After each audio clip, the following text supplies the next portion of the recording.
बच्चे ने दी माँ बाप को एक सीख। किसी गांव में एक बूढ़ा व्यक्ति अपने बेटे और बहू के साथ रहता था। परिवार सुखी संपन्न था, किसी तरह की कोई परेशानी नहीं थी।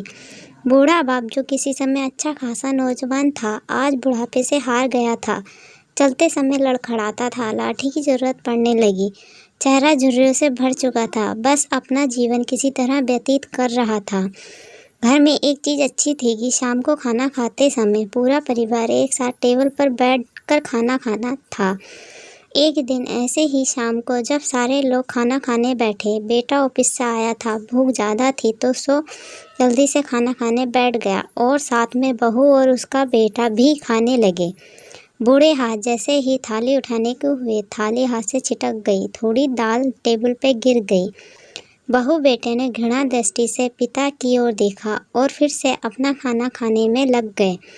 बूढ़े पिता ने जैसे ही अपने हिलते हाथों से खाना खाना शुरू किया तो खाना कभी कपड़ों पे गिरता, कभी जमीन पर। बहू चिढ़ते हुए कहा, हे राम, कितनी गंदगी तरह से खाते हैं, मन करता है इनकी थाली किसी अलग कोने में लगवा दूं।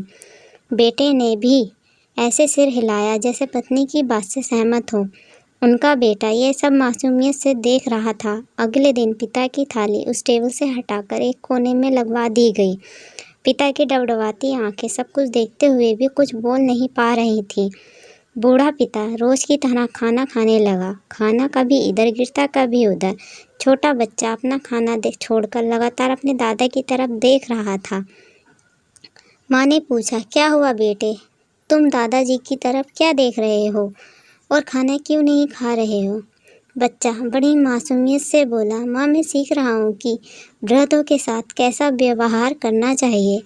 जब मैं बड़ा हो जाऊँगा और आप लोग बूढ़े हो जाओगे तो मैं भी आपको उसी तरह कोने में खाना खिलाया करूँगा।